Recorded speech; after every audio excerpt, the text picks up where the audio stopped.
تبھی چونکہ ہمارے پاس اس کا صحیح جواب نہیں ہے اس لیے غلط جوابوں کے پیچھے پڑے ہوئے.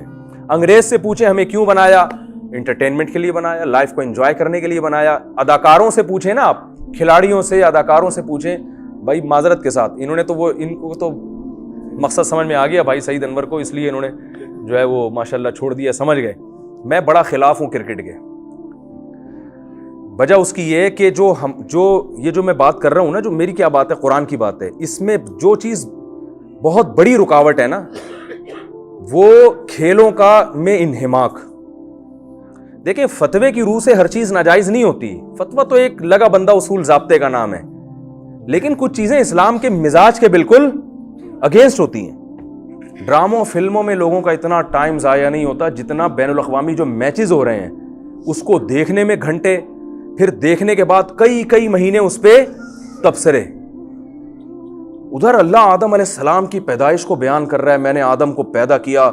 فرشتے جو اللہ کی عبادت کیا کرتے تھے, فرشتے پوچھنے اللہ کیا ضرورت ہے تجھے, اللہ فرماتے ہیں عالم ما لا تعلمون, تمہیں نہیں پتا میں اس کے بارے میں جو جانتا ہوں تم نہیں جانتے. اور اتنا پروٹوکول دیا کہ فرشتوں سے کہا اس کو سجدہ کرو, بڑی عجیب مخلوق پیدا کر رہا ہوں. فرشتے اگر یہ ہمارے گیند اور بلے اور چوکے چھکے اللہ وہ کہیں گے یا اللہ یہ اس لیے ان کو تو نے مسجود بنایا ہمارا. چلو انٹرٹینمنٹ کے لیے کھیل حرام نہیں ہے, وہ تو کبھی بھی کھیلا جا سکتا ہے, لیکن اس کو اتنی اہمیت دینا, انڈیا اور پاکستان کی میدان میں جنگ ہو جائے نا, اس میں جیتنے پر ایسے لوگوں کے جذبات نہیں ہوتے جتنے گیند اور بلے پہ جذبات ہوتے ہیں. اتنا زیادہ اس کو کھیل سمجھنا چاہیے. جیسے محلے میں کھیلا, تھوڑا سا ہارے جیتے, ہنسی ہلہ گلہ ہو گیا, ختم ہو گیا. انسان کو ایک ذہنی تفریح چاہیے بس, اس سے زیادہ کھیل کی اہمیت بولو بھائی نہیں ہے اسلام میں. اس پہ انٹرویوز آ رہے ہیں, جناب آپ بتائیے کہ وہ پاکستان کیوں ہارا. ایکچولی ہوا یہ تھا کہ میں نے تو پہلے مشورے دیے تھے, لیکن وہ ٹیم کے جو کوچ تھے وہ یا جو کیپٹن تھے وہ اصل میں ڈپریشن میں گئے ہوئے تھے. وہ کچھ بھی نہیں ہوتا بھائی, گیند ہے وہ ادھر کو لگ گئی تو چھکا ہو گیا, نہیں لگی تو ادھر سے نکل گئی, اتفاق ہے وہ. تو اس کو اتنی زیادہ جیسے کوئی میدان جنگ میں آپ, تو یہ اتنا زیادہ دل کی دھڑکنیں جو دھڑک رہی ہیں نا لوگوں کی, تو میرا خیال ہے کہ اس کے بارے میں قیامت کے دن سوال ہوگا. اللہ پوچھیں گے کہ تجھے میں نے مسجود ملائکہ بنایا اور تو نے ایک لا یعنی چیز کو جو ایک محض انٹرٹینمنٹ تھی اس کو تو نے اتنی اہمیت کیوں دے دی. لوگ جذبات میں رو رہے ہوتے ہیں, بے ہوش ہو رہے ہوتے ہیں, نمازیں تو چھوڑتے ہی ہیں. تو یہ صحیح نہیں ہے, میری رائے یہی ہے, اس کو نہ دیکھا کریں. میں نے جب الحمدللہ ٹیلی ویژن جب چھوڑا ہے نا تو کرکٹ بھی چھوڑ دیا تھا, حالانکہ ہمیں کسی نے بتایا نہیں کہ یہ کوئی حرام ہے. ہم نے کہا بھائی یہ تو اسلام کا مزاج ہی نہیں ہے, یہ تو سمجھ میں ہی نہیں آتا. اور میں نے تبلیغ والوں کو دیکھا ہے وہ کہیں سے فتویٰ نہیں لیتے, لیکن وہ نہیں دیکھتے میچ, جو صحیح جڑے ہوئے ہیں نا, جو صحیح, حالانکہ ان کو کسی مفتی نے نہیں بتایا ہوتا کہ نہ دیکھو, لیکن وہ چونکہ بار بار ایک چیز کو ہم آئے ہیں دنیا میں دین کے لیے, ہم آئے ہیں اللہ کی, وہ اتنا ریپیٹ کرتے ہیں کہ ان کے دل میں یہ بات راسخ ہو جاتی ہے. وہ پھر ہر وہ چیز جو مقصد حیات سے ہٹانے والی ہو اس کو خود بخود اپنی زندگی سے نکال دیتے ہیں. تو ہر چیز مسائل سے نہیں پتہ چلتی, کچھ جب آدمی دین پر آتا ہے اور جو مقصد حیات کو پہچانتا ہے تو کچھ چیزیں اس کو خود بخود ختم کرنی پڑتی ہیں. وہ سمجھتا ہے کہ یہ صحیح نہیں ہے, میرے ویژن تک, میرے مقصد تک پہنچنے میں یہ چیزیں رکاوٹ ہیں. یاد رکھیں کھیل کے مخالف نہیں ہیں علماء, کھیلنا تو ضروری ہے, انٹرٹینمنٹ بھی جائز, جو تفریح ہے وہ میرے تو بیانات ہیں اس پہ جائز لو فری. ہم نے تو نام ایسا رکھا کہ آدھی انٹرٹین تو آپ نام صحیح ہو جائے نا, جائز لو فری, ٹھیک ہے نا. ہم تو کہتے ہیں صرف کھیل نہیں ہے, لو فری بھی کر سکتے ہیں آپ. لو فری پتہ ہے کسے کہتے ہیں؟ ایک ہوتی ہے تفریح, ایک ہوتی ہے لو فری. جب انسان کا دماغ تھک جاتا ہے دن بھر کام کر کے, مختلف دماغی کام, تو اس کو تھوڑی بہت لو فری بھی کرنی. تفریح میں آپ جب گھر سے نکلتے ہیں تو آپ کو پتہ ہوتا ہے میں کہاں جا رہا ہوں. لو فری میں جب آپ گھر سے نکلتے ہیں آپ کو پتہ نہیں ہوتا, وہ لو فری ہے بھائی یار آپ بالکل. کیونکہ جب آپ گھر سے نکلتے ہیں نا تفریح کے لیے, اس میں بھی ایک ٹینشن ہوتی ہے یار, اتنے بجے پارک پہنچنا ہے, اتنے بجے سوئمنگ پول پہنچنا ہے, اتنے بجے وہ پتہ نہیں بند نہ ہو جائے, گاڑی بھگا رہا ہے, یہ بھی ٹینشن ہے. لکھ لو, ہم اب دبئی میں تھے, ہمارے ایک دوست نے ہمیں بلایا, اللہ ان کی عمر میں برکت دے. تو اب وہ صبح نکل رہے ہیں فلانے پارک جانے کے لیے, تو وہ اتفاق سے بند ہو گیا, لیٹ پہنچے. تو مجھے کہنے لگے یار, میں نے کہا بھائی میں جب نکلا تھا نا تو میرے مراد پکنک یا تفریح نہیں تھی, میری نیت لو فری کی تھی, ٹھیک ہے نا. ہم نے پہلے سے نیت کیا کر لی تھی, لو فری کی, کہ بھائی کوئی کام نہیں ہے, یہاں دماغ کو فریش رکھنا ہے, تو ٹینشن نہیں لینی ہے. تو یہ ٹینشن بھی نہیں لینی ہے کہ اتنے بجے پارک پہنچنا ہے, بس نکل گئے, یہی لو فری ہے. تو ہم تو اس کے قائل ہیں بھائی. تو آپ یہ نہ سمجھیں کہ کھیل کے خلاف ہیں, لیکن ہر چیز کی ایک لمٹ ہوتی ہے, حد ہوتی ہے, اور اس کو بہت زیادہ اہمیت. لوفری کے چکر میں آپ کروڑوں کا نقصان تھوڑی کرو گے, آپ اپنا ٹائم تھوڑی برباد کرو گے, جو اہم کام ہے وہ بھی آپ چھوڑ دو, ایسا تھوڑی ہوتا ہے. تو جلدی سے بات کو سمیٹ کے ختم کرتا ہوں. اللہ نے فرمایا کہ تمہارے پاس اس سوال کا جواب نہیں ہے, کیونکہ انسان کے پاس اس کا جواب نہیں ہے, لہذا کوئی زنا میں لگ گیا, کوئی شراب میں لگ گیا. آپ دیکھیں جو قوم دنیا میں جن کے ہاں بہترین نفسیاتی ڈاکٹر ہیں, ہمارے ہاں کے جتنے نفسیاتی ڈاکٹرز ہیں نا, ان میں جو زیادہ ماہر وہ ہیں جو یورپ سے پڑھ کر آئے ہیں. ایسا ہی ہے نا, میں نفسیاتی ڈاکٹروں سے ملا ہوں, جو یورپ سے پڑھ کر آئے ہیں نا, وہ یہاں کے ڈاکٹروں کو مانتے ہی نہیں ہیں. وہ کہتے ہیں ابھی ان کو کیا پتا, وہ تو یورپ تو بہت آگے جا چکا ہے اس فیلڈ میں. لیکن کمال کی بات یہ ہے کہ جن ڈاکٹروں سے آپ پڑھ کر آ رہے ہو, وہ اپنی قوم کی کو اسٹریس سے اور ڈپریشن سے نہیں نکال سکے. سب سے زیادہ خودکشیاں ان کے یہاں ہو رہی ہیں, سب سے زیادہ ڈپریشن کی گولیاں وہ کھا رہے ہیں, سب سے زیادہ خودکشیاں ان کے یہاں ہو رہی ہیں. پہلے تو میں مذاق سمجھتا تھا, مجھے ایک صاحب نے بتایا, اور کہ میں نام نہیں لوں گا کسی کنٹری کا, انہوں نے بتایا کہ اتنی خودکشیاں ہو رہی ہیں کہ باقاعدہ ویب سائٹس بن چکی ہیں, کیونکہ جس چیز کی ڈیمانڈ ہوتی ہے نا تو لوگ وہ اسی کو بزنس بنا لیتے ہیں. تو اب خودکشی کرنے والے اتنے ہو گئے کہ انٹرنیٹ پہ بہت سے لوگوں نے اس کو بزنس بنا لیا ہے کہ کیا آپ مرنا چاہتے ہیں. اگر آپ کا جواب جی میں ہے تو ہمارے پاس آپ کو مارنے کے درج ذیل بہترین طریقے ہیں. اجتماعی سطح پہ مرنا چاہتے ہیں آپ جیسے اور بھی کچھ ٹینشن زدہ لوگ ہیں تو اس کا بھی ایک الگ سے انتظام ہے. اور اگر آپ اکیلے مرنا چاہتے ہیں اور گارنٹی کے ساتھ مریں گے آپ بتاؤ یار, وہ قومیں, آپ کو پتا ہے دنیا میں نام نہیں لینا چاہتا, آج کل میرے باہر سفر بھی ہو رہے ہیں تو بعض دفعہ خطرہ ہوتا ہے کہ وہ کہیں گے ہم ادھر تو ہمارے بارے میں یہ بول رہا تھا, اب ویزا لینے آ گیا ہے. تو ایسے ملک جو ٹینشن فری ہیں, لیکن انہی میں سب سے زیادہ ٹینشن ہے. وجہ کیا ہے کہ جو چیز جس کے لیے بنی ہوتی ہے, اگر آپ اس کو اس کے علاوہ کسی اور کام میں لگاؤ گے تو یہ فطرت سے بغاوت ہے یا نہیں ہے. اور نیچر سے جب آپ بغاوت کرتے ہو تو کبھی بھی سکون نہیں ملتا. دیکھو شیر جو ہے نا جنگل کا بادشاہ, اسے چڑیا گھر میں جنگل والا ماحول دینا پڑتا ہے, ایئر کنڈیشن اور صوفے لگا کے اس کو سکون نہیں ملے گا. اب آپ نے چڑیا گھر سے زو میں آپ شیر لے کر آ گئے, آپ نے کہا یار وہاں بیچارہ ایسے ہی پڑا رہتا تھا, کانٹے بھی لگ سکتے تھے, یہاں کارپٹ بچھا کے صوفہ اور ایل ای ڈی بھی لگا دیا آپ نے, ڈاکومنٹری بھی لگا دی صحیح ہے نا, اور جناب وہ ایئر کنڈیشن روم.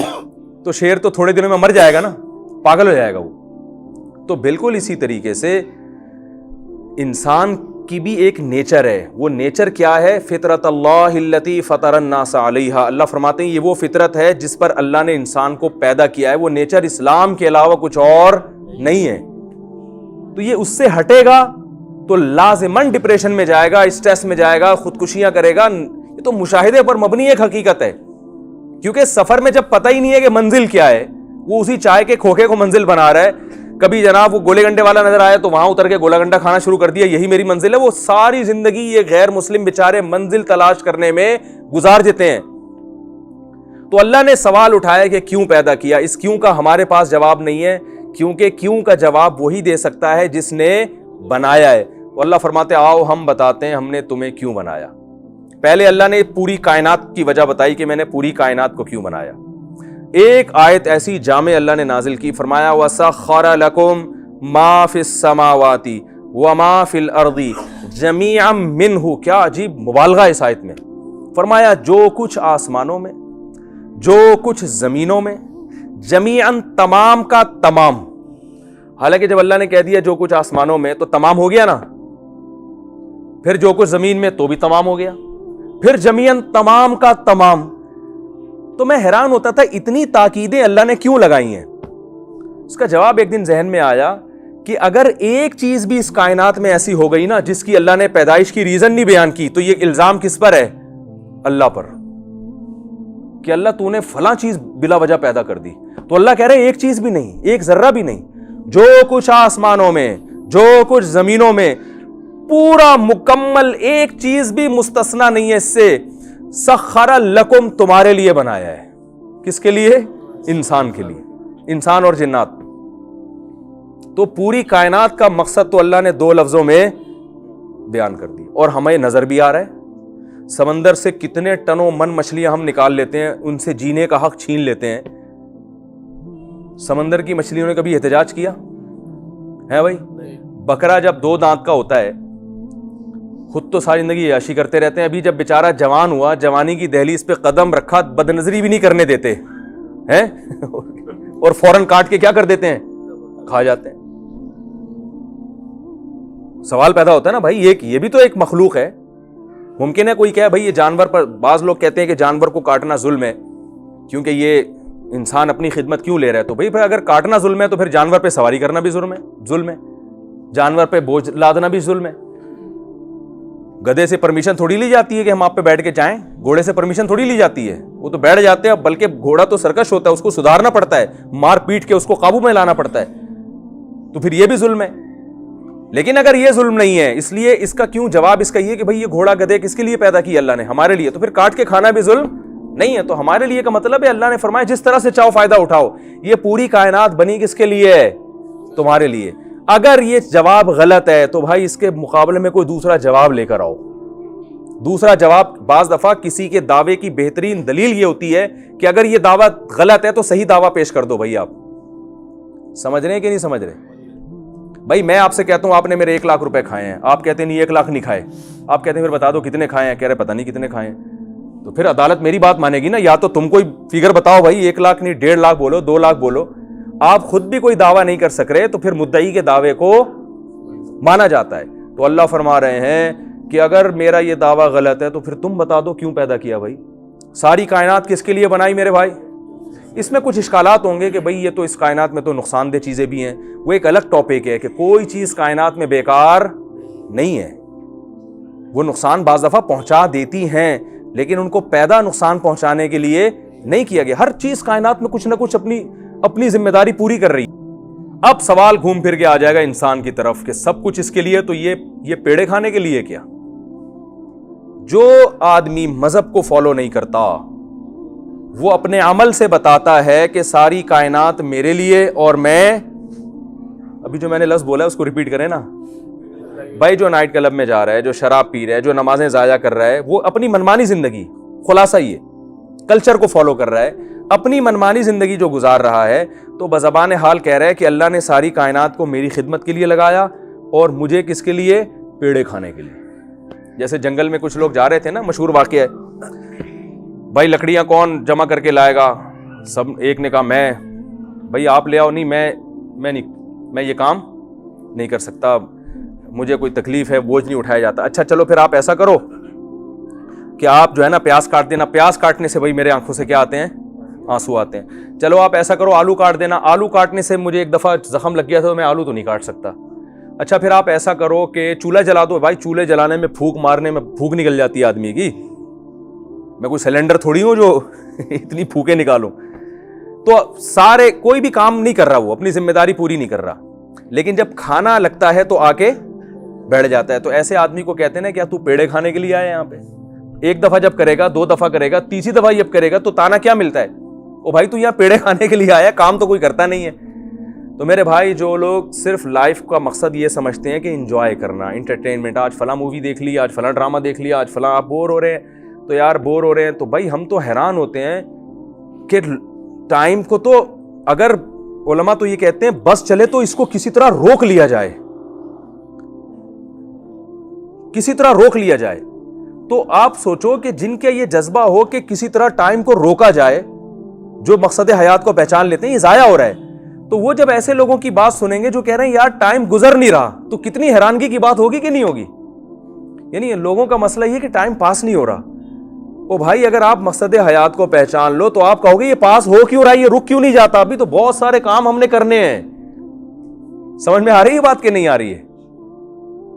لوگ کہتے ہیں ٹائم پاس نہیں ہو رہا, تو اہل اللہ کیا کہتے ہیں کہ ٹائم پاس ہو کیوں رہا ہے, یہ رک کیوں نہیں جاتا, ابھی تو بہت سارے کام مرنے سے پہلے ہم نے کرنے ہیں, کاش یہ وقت کسی طریقے سے رک جائے.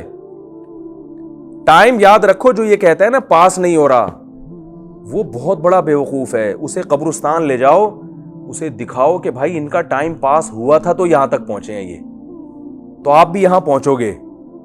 کیا خیال ہے, پہنچیں گے کہ نہیں پہنچیں گے؟ آپ کہیں ہاں میں پہنچوں گا, تو ٹائم پاس ہوئے بغیر پہنچ جاؤ گے یا پاس کر کے پہنچو گے؟ تو ٹائم پاس ہو رہا ہے تبھی تو قبر میں جاؤ گے. تو ٹائم تو لازمی پاس ہو رہا ہے. ہاں یہ ٹائم اچھے کام میں پاس ہو رہا ہے یا برے کام میں. تو اب کیا ہوتا ہے کہ لوگ کیا کرتے ہیں, بھائی ٹائم پاس نہیں ہو رہا تو گانا سن لیا, وہ فلانے کی غیبت کر لی, اور چلو یار ڈبو میں جا کے سنوکر کلب میں وہاں جا کے وہ 2 گھنٹے وہ اس کو شاٹ مارتے رہتے ہیں بیٹھ کے, اور بس وہ انٹرٹینمنٹ. مقصد حیات کیا ہے؟ باقی یہ جانور اس کے لیے مسخر ہو گئے, جب چاہتا ہے اس کا دل چاہتا ہے مچھلی کھانے کو چلا جاتا ہے, ہوٹل پہ مچھلی کھا کے آتا ہے. اس مچھلی کو کتنی ٹینشن سے نکالا ہوتا ہے, وہ کیسے موت کے گھاٹ اتارا ہوتا ہے اس کو. جب چاہتا ہے بکرے کی چانپیں کھانے چلا جاتا ہے. تو یہ بکرے کی چانپیں آسانی سے تھوڑی بن گئی ہیں, اس کے لیے بکرے کا خون بہایا گیا ہے, اس سے جینے کا حق چھینا گیا ہے. لیکن بکرے کو نہ ہڑتال کرنے کی اجازت نہ احتجاج کرنے کی اجازت. گائے گھاس کھاتی ہے, دودھ کون پیتا ہے بھائی؟ بھینس سے ساری زندگی دودھ نکال کے جب وہ ہڈیوں کا ڈھانچہ بنتی ہے تو ہونا تو یہ چاہیے تھا احسان کا بدلہ احسان. مائیں کہتی ہیں نا میں دودھ نہیں بخشوں گی, کہتی ہیں نا, کیونکہ دودھ پلانا ماں سمجھتی ہے میرا سب سے بڑا احسان. تبھی ہم اس تانے سے بچتے ہیں کہ یار ماں نے یہ تانا نہ دے کہ دودھ نہیں بخشوں گی. ایسی ماں بوڑھی ہوتی ہے اس کی خدمت کرتے ہیں, اماں تو نے مجھے بچپن میں دودھ پلایا, مانتے ہیں نا کیسی خدمت کرتے ہیں اس کی جناب, بس بھائی خدمت کرتے ہیں, بھائی اس نے ہمیں دودھ پلایا. اور ماں بھی یہ تانے دیتی ہے میں نے دودھ پلایا تجھے, لیکن بھینس تو زیادہ دودھ پلاتی ہے بھائی. کیا خیال ہے؟ ماں 1 پاؤ پلا دیتی ہوگی, آدھا کلو پلا دیتی ہے, بھینس تو روزانہ 20-20 کلو پلا رہی ہے. کیا خیال ہے بھائی؟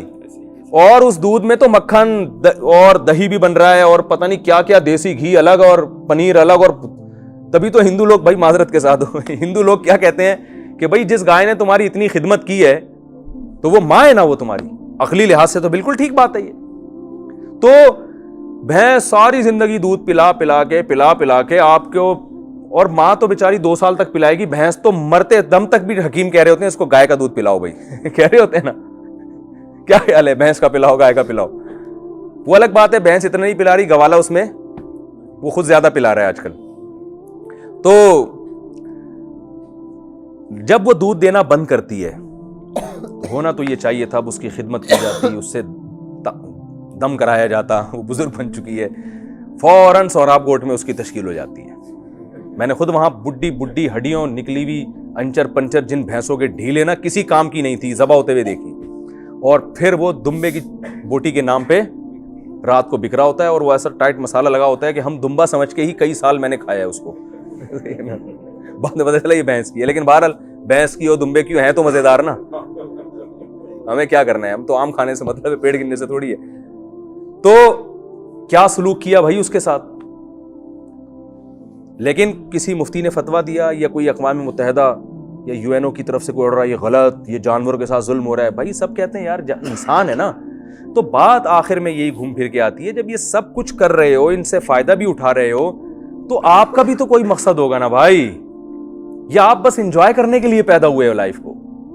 یہ نہیں ہو سکتا, یہ ممکن نہیں ہے. تو اس لیے اللہ نے کہا کہ کوئی جواب, معقول جواب تلاش کر کے بتاؤ جو سمجھ میں آئے, کوئی عقل مند اس پہ غور کرے, بولے بھائی یہ واقعی صحیح جواب ہے. تو ہمارے پاس اس کا جواب نہیں ہے, کیونکہ یہ جواب بھی وہی دے گا جس نے ہمیں بنایا ہے. تو اللہ کہتے ہیں جب تمہارے پاس جواب نہیں ہے تو جو جواب میں دے رہا ہوں اس جواب کو مان لو. وہ جواب کیا ہے؟